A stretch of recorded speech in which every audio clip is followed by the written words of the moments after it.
I believed for years that stability meant safety, that if I kept the lights on, the fridge full, and the house quiet at night, then nothing could truly break what I had built. But that belief shattered the moment I realized how deeply I had been deceived by the person I trusted most, a woman who shared my bed, my home, and my life while quietly writing a different story behind my back. My name is Nathan Rowe, and at the time everything unraveled, I was 46 years old, running a logistics brokerage out of Dayton, moving machinery parts and manufacturing components between ports and warehouses across the central states, a job that rarely made headlines but paid well enough to support a comfortable life and keep me too busy to notice the subtle fractures forming inside my marriage. I had raised 2 children believing they were mine, not because I questioned biology, but because I never had a reason to, since love, consistency, and presence had always seemed stronger than blood, or at least I thought so back then. Every morning followed the same rhythm: coffee brewed before sunrise, emails answered while the city was still quiet, the low hum of trucks loading in distant yards reminding me that the world moved whether I noticed it or not. And I told myself that if I stayed focused, if I kept working, everything else would fall into place the way it always had. What I did not know, what I could not have known, was that the ground under me had already begun to shift, that the woman I had built my life with was quietly arranging an exit, carefully funneling money, and weaving a narrative where I was nothing more than a temporary solution to a problem she never intended to solve with honesty. At the time, none of that existed in my mind, only the comfort of routine and the illusion that loyalty was mutual, that the life I saw when I looked around my home was the same life everyone else saw too. I met Serena in what felt like the calm space between 2 storms, a period when my career had finally stabilized and loneliness had begun to weigh heavier than ambition, and she arrived in my life with a quiet confidence that made it feel like she had always belonged there. She was 34 then, already a mother to a little girl named Arya, who was barely past her toddler years, small and watchful, the kind of child who noticed everything even when she said nothing. Serena told me early on that Arya's biological father had left without warning, disappearing from their lives as if he had never existed, and the way she spoke about it, casual and dismissive, discouraged any further questions, as if digging into the past would only reopen wounds that were better left sealed. I accepted her story without hesitation because I wanted to believe it, because challenging it would have required admitting that something about her narrative felt incomplete, and I was not ready to face that possibility. Arya attached to me slowly but deeply, sitting close during movie nights, falling asleep on my shoulder when I read to her, watching me come home from work like my arrival meant something important, and without realizing it, I began to think of her as my own, not as a role I was filling, but as a truth I felt in my bones. Serena and I moved in together within a year, and the house transformed from a place of rest into a place of belonging, filled with shared routines, quiet dinners, and the soft certainty that we were building something lasting, even though the foundation was already compromised in ways I could not yet see. The night I knew I would marry her was ordinary in every way that mattered, a cold evening near the end of autumn when Arya brought home a drawing from preschool, 3 figures holding hands under a bright yellow sun, and when she handed it to me, she looked me straight in the eyes and said, "This is our family," as if the words had always been true and always would be. I placed that drawing on the refrigerator, never imagining it would one day feel like evidence from another lifetime, a moment captured before everything collapsed.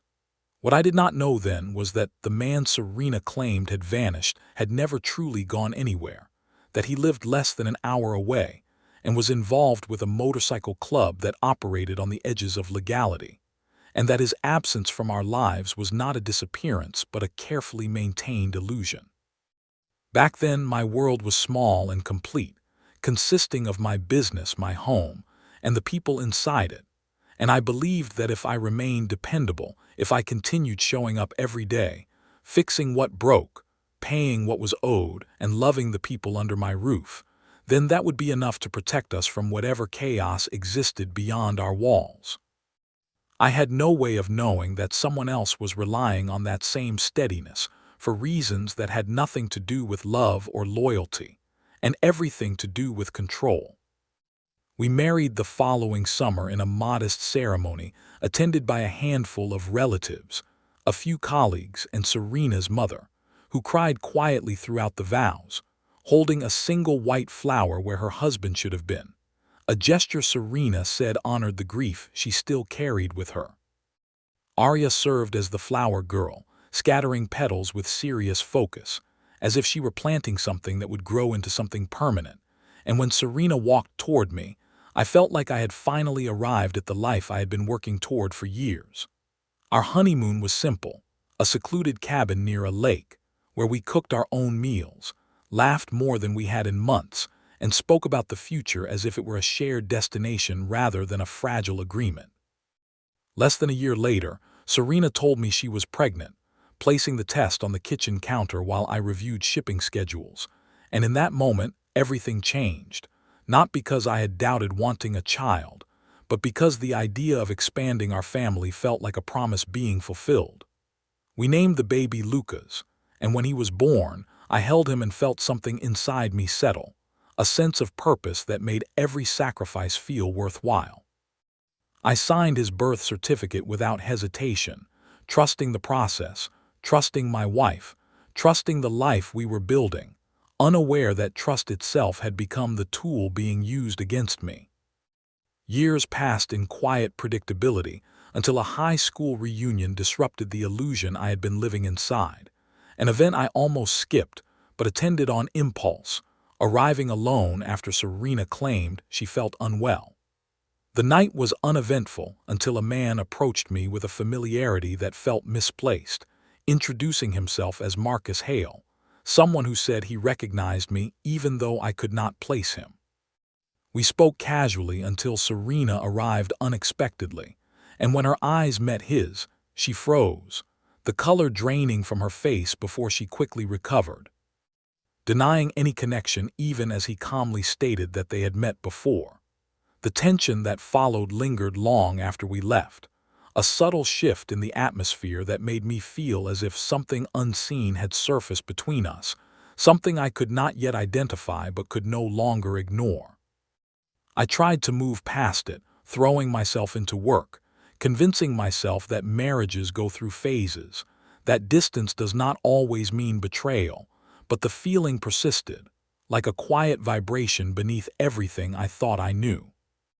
The truth began to unravel through an innocent question from Arya one evening, when she asked why a man named Cole claimed to be their real father, explaining that he visited when I was away, and told them not to mention him because it would confuse me. The words settled heavily inside me, not as anger but as something colder, something that demanded understanding rather than reaction. I began investigating quietly, starting with our finances, uncovering a trail of small, irregular payments to shell companies that led nowhere legitimate, mapping them out until the pattern revealed itself. Tens of thousands of dollars funneled away over several years with deliberate care. The final confirmation came when I discovered an audio recording stored in Serena's cloud account, her voice calmly describing how she was using my trust to fund a future that did not include me, explaining that once enough money was saved, the truth would no longer matter. I listened in silence, feeling something inside me go numb, not from shock, but from clarity, because in that moment, everything finally made sense. I contacted a lawyer named Thomas Avery, who advised me to remain calm, gather evidence, and avoid confrontation, guiding me through the process of documenting every transaction, every interaction, and eventually suggesting DNA testing to establish biological truth. I followed his instructions carefully, collecting samples discreetly, sending them to a private lab, and waiting through days that felt endless, knowing what the results would likely reveal but needing proof nonetheless. When the reports confirmed that neither child was biologically mine, I felt the weight of that reality press down on me, not as rejection, but as a reminder of how deeply I had been misled. Thomas explained that legal parenthood was defined not only by genetics but by presence, responsibility, and documented commitment, and that I had built a case strong enough to protect the children I had raised regardless of biology. The confrontation came when Serena attempted to remove the children from school without my consent, triggering a legal battle that unfolded in a courtroom far less dramatic than the stories portray, but no less decisive. Evidence was presented, objections dismissed, and ultimately, custody was granted to me, with the biological father's claims denied due to lack of legal standing and documented involvement. Serena left quietly, her role in my life ending not with rage but with clarity, and the man who had hidden in the background disappeared back into the world he came from, leaving behind a story that would no longer define us. I stood outside the courthouse afterward, breathing deeply, realizing that winning did not feel like triumph, but like stability finally returning to a place where it had been missing for years. Life slowly regained its rhythm, not as it was before, but as something new, something honest, built on truths I could finally see clearly. The house felt lighter, mornings quieter, laughter more genuine, and in small moments, like a simple lunch at the kitchen table or a casual question about sharks, I found proof that healing was possible, that even after betrayal, there could be a future rooted in trust and love. I had lost the illusion I once clung to, but in its place, I found something stronger, a life grounded in reality, where I could finally stand without fear of the ground collapsing beneath me. Time did not erase what happened, but it softened the edges of the memories, turning the sharpest moments into something that could be held without bleeding. And in that quiet space, I began to understand that what I had lost was not just a marriage, but an identity built around a story that had never truly been mine. I spent many nights sitting alone in the living room after the children had gone to bed, listening to the faint hum of appliances and the distant sounds of traffic, reflecting on how easily trust becomes routine and how routine can disguise danger when you stop asking questions.